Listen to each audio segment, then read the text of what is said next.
अस्सलामुअलैकुम नाजरीन, नूरानी खबरों में आपका खैर मकदम है। नाजरीन, जिस तरह देश भर में बुलडोजर की कार्यवाही से तुरंत फैसला कर दिया जाता है, गरीबों को रोड पर ला दिया जाता है, उन्हें बेघर कर दिया जाता है, अब सुप्रीम कोर्ट ने इस पर यूपी के योगी को तगड़ी डांट फटकार लगाई है। जी हाँ नाजरीन, सीजीआई चंद्रचूड़ एक के बाद एक यूपी की योगी सरकार को झटका देते जा रहे हैं। यूं तो यूपी की योगी सरकार अपने बुलडोजर एक्शन को लेकर दुनिया भर में सुर्खियां बटोर चुके हैं और खुद मुख्यमंत्री योगी के समर्थक बुलडोजर बाबा के नाम से उन्हें मशहूर कर चुके हैं।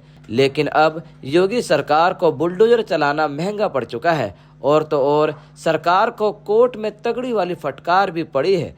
इतना ही नहीं, सीजीआई चंद्रचूड़ ने राज्य सरकार को हर्जाना भरने का भी आदेश जारी किया है। यानी जो अधिकारी घर पर बुलडोजर चलाने पहुंचे थे, अब वही अधिकारी 25 लाख रुपए लेकर फिर दोबारा पहुंचेंगे और कहेंगे कि ये राशि, ये अमाउंट आपका घर तोड़ने के लिए हर्जाने के रूप में है।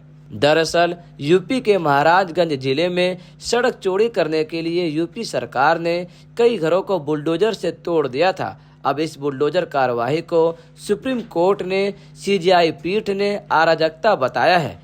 इतना ही नहीं, कोर्ट ने जांच बैठाने की भी बात कही है और पूछा है कि क्या इस मामले में पूरी कानूनी प्रक्रिया पूरी की गई थी या फिर नहीं, क्योंकि यह लगता है यह मनमानी की गई है।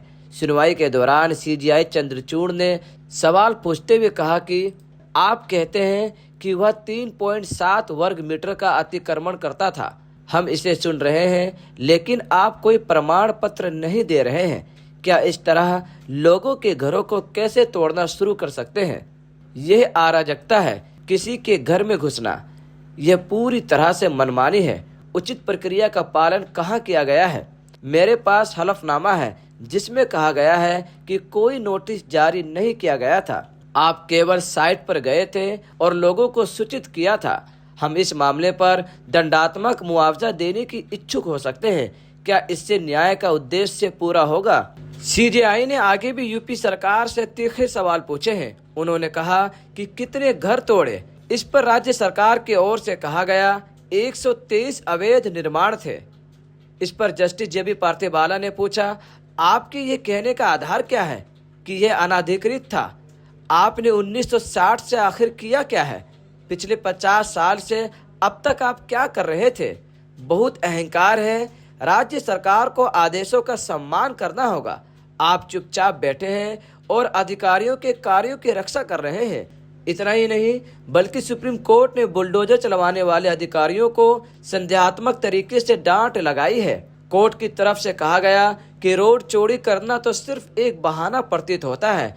यह इस पूरी कवायद का कोई कारण नहीं लग रहा है। यानी कोर्ट की तरफ से इस बात पर भी संदेह व्यक्त किया गया कि जो घर तोड़े गए हैं उसमें कोई और कारण भी हो सकता है। यानी यूपी की योगी सरकार जो कोर्ट में बता रही थी कि हमने रोड चौड़ी करने के लिए वे घर तोड़े हैं, वह एक बहाना लगता है। अब देखना दिलचस्प हो जाएगा कि अब सरकार की तरफ से 25 लाख रुपए आखिर कब तक पीड़ित परिवार को दिया जाता है और फिर कोर्ट में अगली सुनवाई को लेकर इस पर क्या कुछ होता है। फिलहाल नाजरीन, आप कोर्ट के इस फैसले पर क्या सोचते हैं, हमें कमेंट कर जरूर बताएं। मिलते हैं अगले वीडियो में, तब तक के लिए खुदा हाफिज।